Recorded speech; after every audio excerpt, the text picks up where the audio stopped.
It's lazy to say Jalen. It's lazy to say that Jalen Daniels has had the most impact on his team, but it's also true because I feel like the Commanders were like an out team. Right. I don't want to say Brock Bowers because they're not winning enough to justify that. I don't. He's actually one of the he's the person that made me think of this question. Right. Um, Because he's objectively the only reason they're watchable. yeah, But like, they're still not winning. he's had a huge impact, but I mean, he's just one tight end. He's not enough to Hmm. turn the tides, but he's definitely like impacting it. And then you have like your unsung hero slot of like Quinyon Mitchell, where it's like, dude has locking people down left and right, You but know you what? don't I'm gonna you pick a don't fun one. talk about him much. Hit me. I'm gonna say Bucky Irving Ooh, because so much of the fun. problem, even when Tom Brady was on the Buccaneers, they just could not fucking run the ball for one reason or another. I've tried to listen to podcasts that explain this in an analytical way that I like. I'm not enough of as best I can tell, it is trying to fit square pegs into a round hole of trying to do this zone read sort of offense with an offensive line that can't do that. And here comes Bucky Irving, is like the sort of the ideal like stout pinball bowling ball running back. Who just one, he's just very exciting to watch.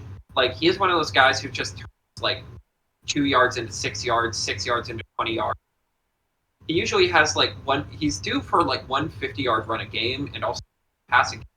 And it is like, yeah, that's what's turned the Buccaneers from the well, somebody's got to win this division into like the emphatic best division, where it's like, yeah, now they finally have the missing piece. They can actually run the ball. And weirdly, it's also helped Rashad White be slightly better. Yeah, it puts it gives iron to strengthen iron, or steel strengthens steel, Yes. whatever. Who are you Alrighty. going with? I don't. I actually don't know. I didn't think of this question for me. Honestly, I'm I think Bo Nix. Like seeing him on the TV now, I think he's also like a very good pick because the right. Broncos like they went from let's see how did they do last season? 8-9. So they did pretty decent last season under Broncos Hmm. country. Let's ride. But like, I feel like this is like completing their turnaround because they've been in a slump since their post Peyton era, and I think he's like helping their turn. Like he's doing the final touches on the turnaround for them. Hmm. It really is like, he's had his ups and downs, but it really is like, man, just having a quarterback who can run the system like Yeah, uncritically in a way that Russell Wilson couldn't, and like the cavalcade of bad quarterbacks they had before couldn't. yeah, Like, man, it really is night and day difference in terms of just like this team is functioning now. yeah. No, it's like I think he was at like final missing piece to put it into like you said, the functioning style. Mm. That's a good pick. Alrighty, next week it's my time to shine. Ah, hit it, kid. All right, first off, the Eagles have the start to my favorites. Like I think it is my favorite lineup this like to end the season, and it is not because of how like the strength of schedule. Like sure, Mm. one of them is the Giants, but it's just like that's not the reason. The reason is they end this season by playing every team in their division, and I love that. It I is weird the bunches of division games so many teams have this year, but yeah, yes. like I think that's a very fun thing where you just play like you're ending your season by playing your division. That's Mm. awesome. That's quality content to like for the fans and to like really just bring it down to like the final weeks of the season. Like if it's a competitive division, like think about this. What if it instead of like the NFC East doing this, it was the NFC North where they're just all running in like the Lions are running a gauntlet of their division for the final 3 weeks. How fun would that be? How That's actually a really good point. like if like I feel like it means a little less because the Eagles have only one realistic competitor in their division, Mm, and like the Bills kind of have it, but they do the same like Patriots twice. Like if you swap the right. Patriots for this upcoming Patriots for the Dolphins, Yeah. like how Well, would last year was fun because the Dolphins were the last game. yeah You had 49ers Dolphins in a way that was really, really exciting. And I do think you are onto something here in terms of like it really like because again, ideally you want every like yeah you want every division to be hyper competitive. So why not yes encourage that? yeah, and most teams, or not most teams, but a lot of teams have two of their three other division mates in it, and obviously everyone has it in week 18. But Mm, it's like how I want the team you play in week uh what's called the last week to be the team you play in the first week, mm. because I feel like that's also like I like that. I would like that aspect of seeing how much the teams grew over the season. Yeah, I like that take as well. But I think running your division gauntlet as your final stretch for the season is delightful. I think that's one of your stronger takes as of late. Thank you. I mean, my takes aren't really. Yeah. I feel like it's not really if my takes are crazy. It's the Titans also do this. Fun fact: they have Colts, Jaguars, Texans. Ooh. Yeah, but Yeah, it's see, they bunched up our Dolphins games. We could have done that too, but for some reason they're like, ah, two Patriots games. Who fucking cares? yeah, but I feel like that makes for very fun and strong storyline endings, especially if your final team is like if it was like if we rearranged the Eagles schedule so they were playing Washington at that final slot, Mm. how crazy would that be? That would be a very watched game. Make my life a lot easier because I need Jalen Daniels to actually do stuff this time against you guys. Yeah. Really unfortunate Yeah. timing for that one on for me on that one. But Yeah. yeah, no, I actually kind of like that. I do think you should really, again, I like season parallels. I think like it's weird when you bunch up like a weird amount of like the Ravens and Steelers are playing again after playing 2 weeks ago. Like a Yeah. lot of that, A which lot I of that find very happens. odd. Less that and more like whole division, beginning of the season, end of the season. Teach us what you know. Yeah. Teach us what you've learned. Yeah. I would say like obviously I'm not on the NFL scheduling committee because things would be different if it was, but it's like before I would say before week 9, like or before the end of October, you play everyone in your division at least once. And then every other Mm, game because I know it's not always perfectly able to happen, but every other game in your division happens in December mm. slash first week of January, but semantics. Right, right. Um, like I feel like that like and you have that middle period of just like it goes from your teams worrying about each other to just jockeying position to just worrying about each other again. Right, right. I think that would make for some fun storyline football. Anyway, non-fun storyline football. They're Saturday games. Really early. Well, no, you know what it is? It's because they It's expanded the college football playoff, and the NFL's like, fuck us? No, fuck you. yeah. It also doesn't help that Christmas is on a Wednesday, so there's a bunch of games happening on Wednesday, but there's no Literally, Thursday we're going to games. have one day without games, and that's stupid. Oh, there's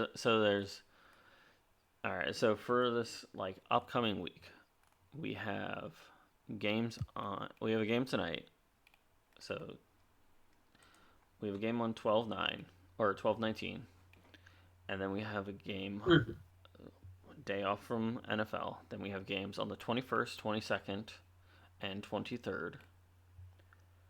Then we have another day off, And then we have games on the 25th, 26th, day off 28th, 29th, 30th. And then it's the playoffs picture, which is like, that's like, you're usually typically the advocate for too much football, and this one I agree with you. This is too much football. It's ridiculous. It's again. We've reached peak. We've reached Fall of Empire stuff where we're just decadent dandies having too many dates and glasses of wine. But I digress. I will say, yeah, I don't. It makes me nauseous. The bright side, and I'm going to use bright side a little vague. The teams playing on this Saturday, the 21st, are also playing the ones playing on Christmas. They just switch the matchups.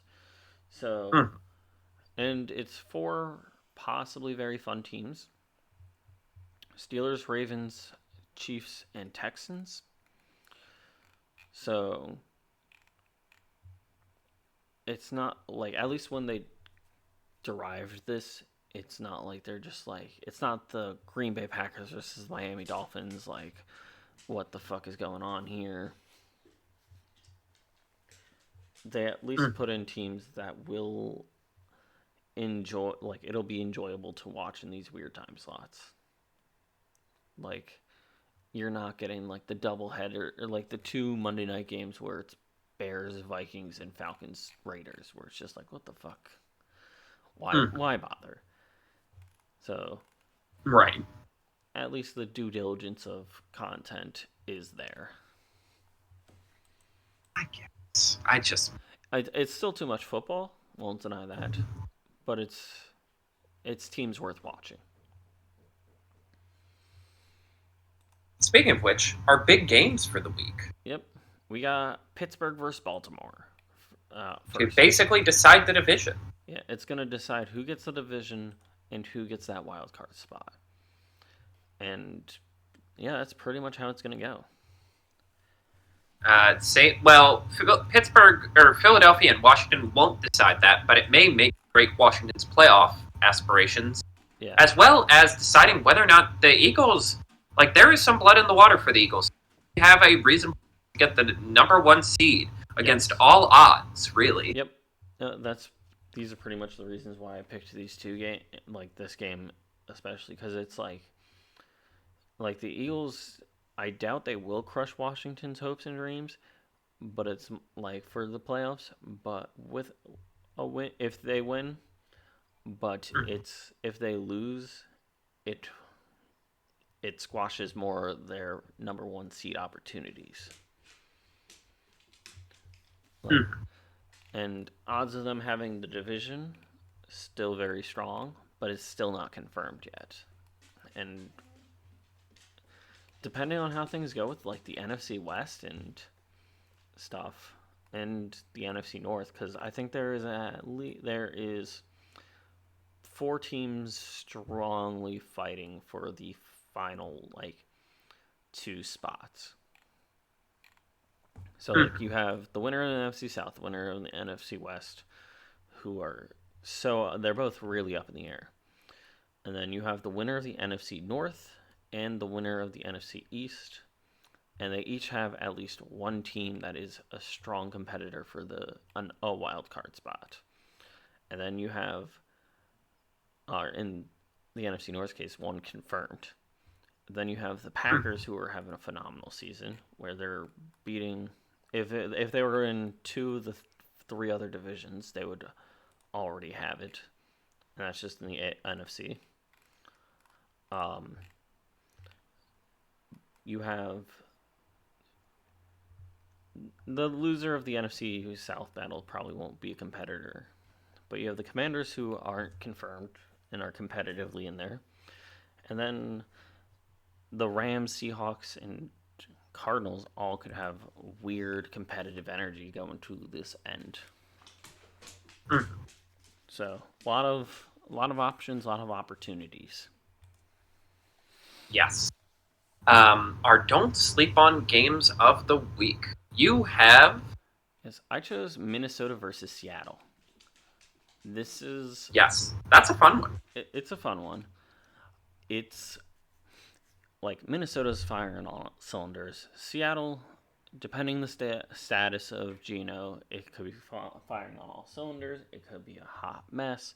There's no real confirmation of who's done it best at the moment, like what's going on. But it's going to go either two ways. It's going to be a blowout in one team's favor, or it's going to be hella competitive. And I'm hoping it's on the hella competitive side, because yeah, I'm praying Sam Howell doesn't play in this game.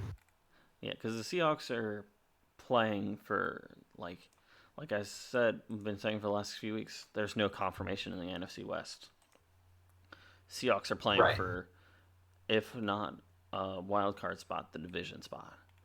Vikings, they have a thing locked up, but if they don't slip and the Lions do slip, they have a chance at the number 1 seed.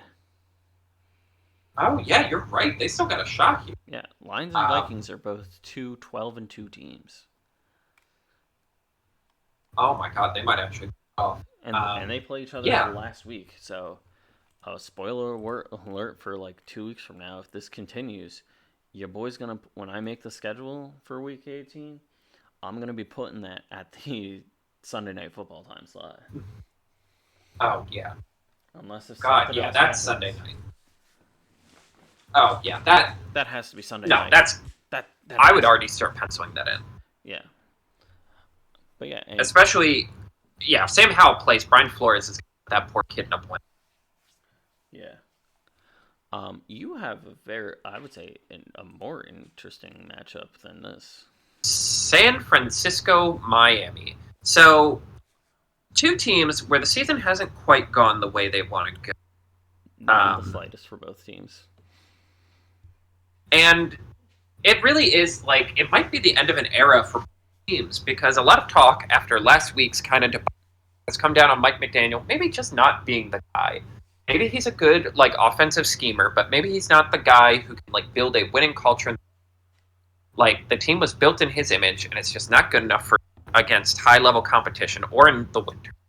And in San Francisco, similar, it's maybe it's just time to move on from Shanahan. Maybe the window is closed. Again, it's the Andy Reid thing of, you had dizzying successes, you had highs, you had lows, you had everything in between. But at some point, you just hit a brick wall where the talent's gone, and, you're just not able to restock the coffers. So let's move out and start from scratch. Yeah. And I do think, depending on how this game could go, could decide, careers. Maybe not who gets fired. Yeah, maybe not who gets fired at the end of this year, but sets them on the beginning of the end. Yeah, this could be, because both of these teams the last few years were super hot for the most part. San Francisco, runners-up in the Super Bowl last year. And it is a very dramatic fall from grace. And it's going to be and it's like you said, where it's I don't think this is going to be the end of either coaches or starting QBs or anything, anyone major's careers from this game. Who loses it? But I think it's going to put people on notice. And it's not going to end it's not going to end careers, but it's going to start conversations. Yeah, that is if these eras for both of these teams are to go on, they need to have a win here. Yes. Yeah. So it's going to be interesting to see how that ends. And with that, we wrap up the week. Care to send us home, Carter? Ladies and gentlemen, as the final countdown to Christmas begins, I hope you all take a little time to appreciate the year you've had, appreciate friends, appreciate great meals you've had, be holly, be jolly, and most of all, be ready for a whole goddamn week of football. It's 2 weeks, honestly. Jesus Christ, who was born on Christmas Day. Merry Christmas, everyone, and happy holidays.